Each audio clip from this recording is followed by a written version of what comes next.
साथियों नमस्कार। आपका बहुत-बहुत स्वागत है हमारे यूट्यूब चैनल केमिस्ट्री विद अनुज राठौर में। आपका हमें बहुत ही स्नेह और प्यार मिल रहा है। उम्मीद है इसी तरीके से आपका स्नेह और प्यार हमें मिलता रहेगा।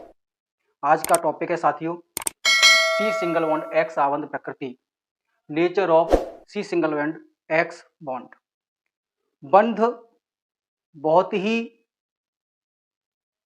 पोलराइज्ड होते हैं, स्ट्रॉन्ग भी होते हैं, लेकिन ये बंध आपस के तालमेल पे चलते हैं। चाहे बॉन्डिंग हमारे ह्यूमन नेचर में क्यों ना हो, रिश्ते हमारे तभी चलते हैं जब हमारी बॉन्डिंग बहुत अच्छी होती है।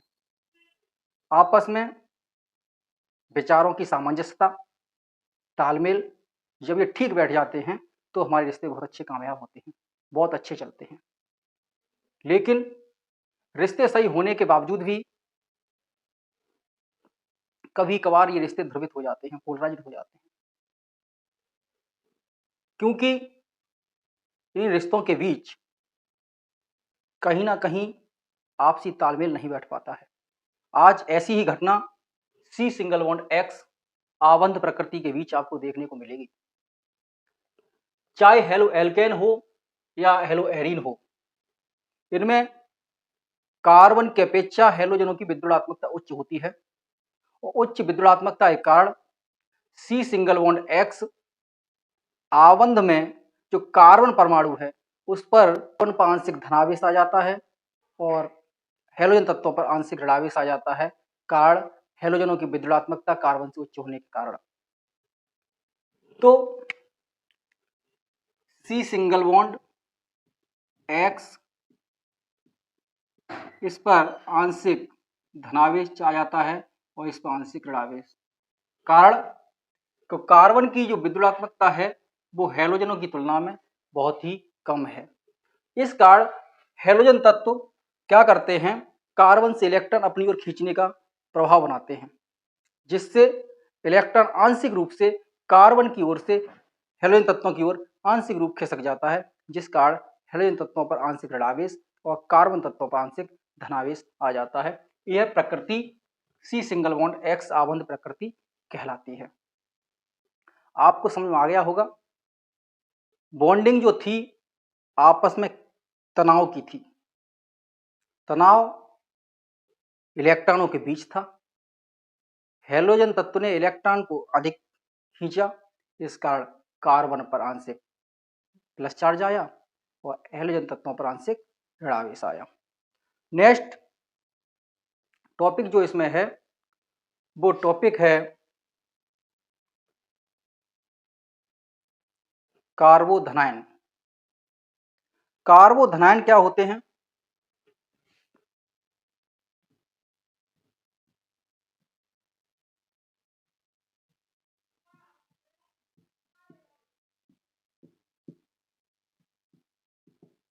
कार्बोधनायन, कार्बोधनायन एक ऐसा सेंट्रल कार्बन परमाणु है जिसके संयोजी कोष में 6 इलेक्ट्रॉन होते हैं, कार्बोधनायन कहलाते हैं। या दोबारा से हम कहें तो ऐसे समझ सकते हैं, ऐसा केंद्रीय धनायन परमाणु जो कि कार्बन है जिसके संयोजी कोष में 6 इलेक्ट्रॉन होते हैं, कार्बोधनायन कहलाता है। फॉर एग्जाम्पल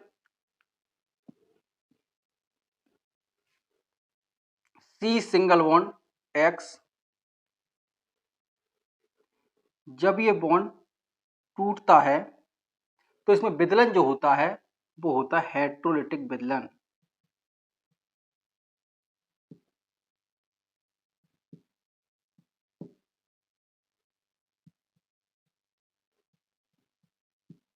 हेट्रोलिटिक विदलन सी सिंगल बॉन्ड एक्स के मध्य हेट्रोलिटिक विदलन के कारण जो बंध बनता है और जो कार्बोधनायन बनता है वो कार्बोधनायन कहलाता है और इसके संयोजी कोष में 6 इलेक्ट्रॉन होते हैं। इसमें होता क्या है, हेट्रोलिटिक विदलन होता है कि साझे का जो इलेक्ट्रॉन युग्म होता है वो किसी एक ही परमाणु की ओर खिसक जाता है, जिससे कार्बन के संयोजी कोष में 6 इलेक्ट्रॉन आ जाते हैं।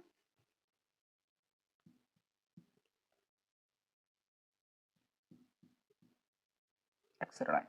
अब आप देख पा रहे हैं कार्बन के जो बैलेंस शेल है, संयोजी कोश है, उसमें इलेक्ट्रॉन कितने हैं? 4 खुद के थे जिसमें एक चला गया, बचे 3, 4, 5, 6। इस प्रकार को हम कहते हैं कार्बोधनायन।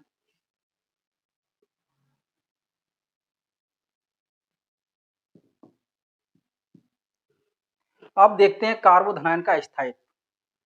कार्बोधनायन का स्थायित्व क्या होता है?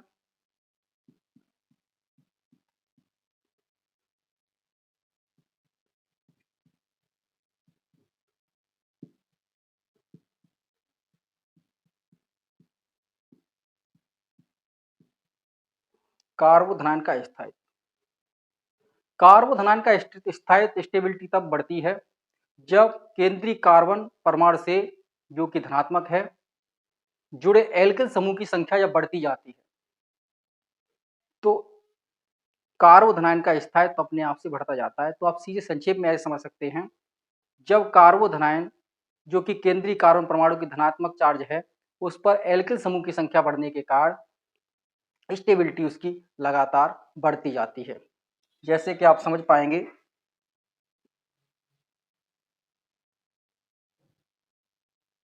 Are are. अब आप देख पा रहे हैं कि जो स्टेबिलिटी है वो सबसे ज्यादा इसकी है, क्योंकि इसके जो संयोजी कोश में इलेक्ट्रॉन तो 6 हैं लेकिन एल्किल समूह की संख्या कितनी है? 3 है। इसी प्रकार से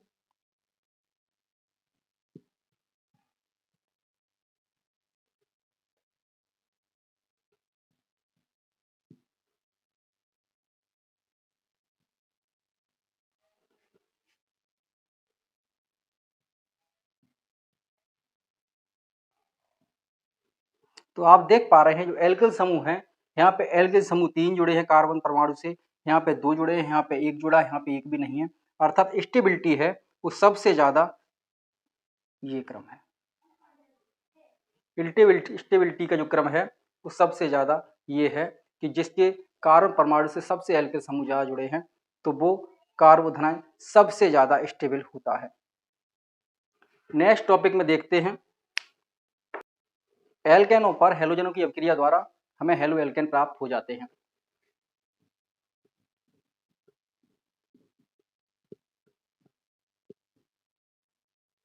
अल्ट्रावोलेट तो हो गया हमारा R single bond X plus H X. दूसरी व्यवस्था, यदि हम यहाँ पे C2H6 ले लें plus Br2, 400 degree C temperature ले लें तो हो जाता है C2H5Br प्लस HBr। नेक्स्ट आता है एल्कीनों पर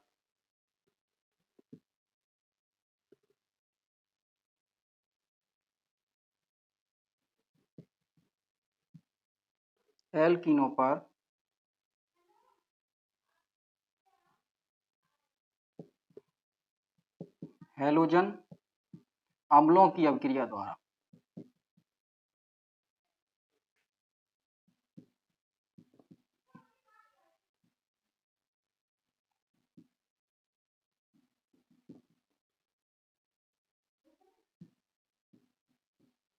एल्कीनों पर हेलोजन अम्लों की अभिक्रिया द्वारा तो आप देख पाएंगे एल्कीन पर एल्कीन वे होते हैं जिनमें कार्बन कार्बन परमाणु के मध्य डबल बॉन्ड द्वारा संरचना पूरी हो जाती है, एल्कीन कहलाते हैं। इनका सामान्य सूत्र CnH2n होता है। जैसे आप देखेंगे RCH2 या RCH double bond CH2 plus HX। अब यहाँ पे योगात्मक अभिक्रिया हो रही है, एडिशन रिएक्शन। H जो है वो यहाँ पे ऐड हो गई आके, ये बॉन्ड ब्रेक हो गया। RCH2 सिंगल बॉन्ड CH2X, ये बन गया आपका हेलो एल्केन। दूसरी CH2 double bond CH2 plus HBr। तब आप देख पाएंगे कि एक ये बॉन्ड ब्रेक करने के लिए हाइड्रोजन इधर आ जाएगा, CH3 सिंगल बॉन्ड CH2Br, अर्थात ये बन गया एथिल ब्रोमाइड।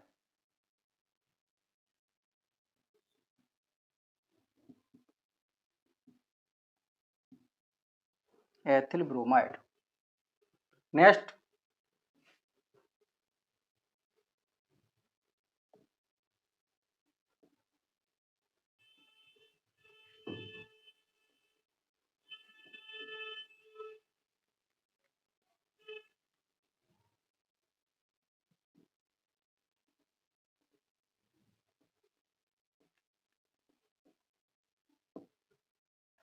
नेक्स्ट है एल्कोहलों पर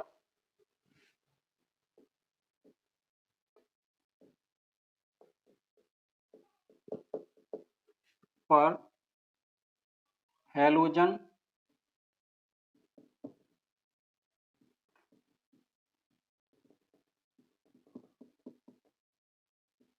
द्वारा अभिक्रिया। अगर एल्कोहलों पर हम हैलोजन अम्लों की अभिक्रिया कराते हैं तब भी हमें एल्किल हैलाइड या हेलो एल्केन प्राप्त हो जाते हैं। देखो, यदि व्यक्ति की जिद हो किसी भी कार्य करने की तो सफलता उसे आज नहीं तो कल मिल ही जाती है। आप लोगों से भी हमारा ये निवेदन है कि आप किताबों से दिल लगाएं, आपको सफलता हर मंजिल मिल जाएगी, बड़ी आसानी से मिल जाएगी। यदि आप किताबों से हटके इधर उधर कहीं घूमते हैं, भटकते हैं, तो आपको कुछ नहीं मिलने वाला। ठीक उसी प्रकार से जैसे एक मृगमारीच का घटना होती है, प्यासा हिरन जो कि जंगल में घूम रहा होता है पानी की तलाश में, उसे पानी कहीं नहीं मिलता है, वो अपनी गर्दन को ऊपर उठा के देखता है तो उस रेगिस्तान में उसे एहसास होता है, आभास होता है कि दूर कहीं जगह पे पानी भरा हुआ है। पानी की तलाश में वो पूरी ताकत से, पूरी ऊर्जा के साथ वहां उस जगह पे पहुंचता है तो देखता है कि पानी है ही नहीं। फिर गर्दन को ऊपर उठा के देखता है तो वही घटना उसे दूसरी जगह पे मिलती है। लिहाजा मृग पानी की तलाश में पूरे जंगल में घूमता फिरता है लेकिन उसे कहीं पानी नहीं मिलता है। यही इस भौतिक संसार का सिस्टम है। आप बुकों से हटके कहीं भी किसी से भी व्यक्ति से कुछ भी पाने की चेष्टा रखेंगे, उम्मीद रखेंगे, यकीन मानो इन उम्मीदों को पूरा आपका होने में बहुत वक्त लगेगा। अगर व्यक्ति आपकी इन उम्मीदों को पूरा करेगा भी तो जरूर बदले में कुछ ना कुछ आपसे मांगेगा, लेकिन ये बुक्स आपसे बदले में कुछ नहीं मांगती। ये ज्ञान का वो भंडार देती हैं आपको जिनसे आपको इज्जत, शोहरत, यहाँ तक कि समाज में रुतबा, सब कुछ आपको मिलता है। तो हमारा फिर आपसे निवेदन है कि आप एक बार धीरे धीरे कोशिश जरूर करें इन बुकों को पढ़ने की, आपको मंजिल जरूर मिलेगी। तो आज टॉपिक है एल्कोहल पर हैलोजन अम्लों की अभिक्रिया द्वारा। एल्कोहल तो आप समझते ही हैं, इसका तो आज के सिस्टम में, नए दौर में जो इस एल्कोहल को नहीं पीता है माना जाता है गांव देहात का होगा। इसने अपनी जिंदगी में कुछ सीख नहीं पाया, जान नहीं पाया, पार्टी अटेंड करना नहीं सीख पाया। जबकि सही बात तो यह है कि वो व्यक्ति पी के उस पार्टी का पूरा एंजॉय खत्म कर देता है, पूरा एंजॉय खत्म कर देता है, उसे कुछ उसमें पता ही नहीं चलता है, यहाँ तक कि उस अपनी इज्जत को भी धूमिल कर देता है। लेकिन व्यक्ति ये समझते हैं कि जो नशा नहीं करता है, बड़े बड़े पार्टियों में ज्वाइन नहीं करता है, उसे इस संसार के जीने का कोई हक नहीं है। तो एल्कोहल वो होते हैं जिनमें सिंगल बॉन्ड OH होते हैं। आप दूध घर से पी के निकलो तो कोई नहीं जान पाता, लेकिन जरा सा ही एल्कोहल पी के निकलो दुनिया जान जाती है कि आपने पी ली। तो ये ताकत है एल्कोहल में। तो हम तो ये कहेंगे इस ताकत से बचते रहो, स्वस्थ रहोगे, मस्त रहोगे। तो R सिंगल बॉन्ड OH कि यदि हैलोजन अम्लों के साथ अभिक्रिया करा दी जाए, HX के साथ करा दी जाए, तो हमें क्या मिल जाता है, हेलो एल्केन मिल जाता है। बड़ा आसानी के साथ यहाँ जल निकल जाता है। तो हो गया R single bond X plus H2O। Next दो टॉपिक लेके चल रहे हैं, एक एथिल ब्रोमाइड और एक सामान्य सी हेलो एल्केन। यदि C2H5OH ले लें यहाँ पे प्लस HBr ले लें, क्या ले लें? HBr, तो आप देखोगे बड़ी आसानी से यहाँ से H2 निकल जाएगा और यह अभिक्रिया निर्जल ZnCl2 या शांत H2SO4 की उपस्थिति में होती है।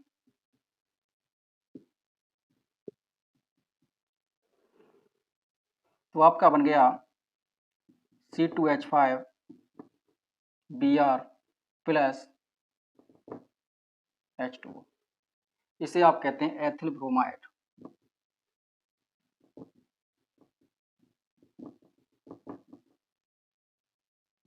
Ethyl bromide. आप कई एक विधियां हेलो एल्केन बनाने की समझ चुके हैं, जो आपके जीवन में, आपकी परीक्षा में आपको अच्छे नंबर दिलाने में बहुत ही सहायक होंगी।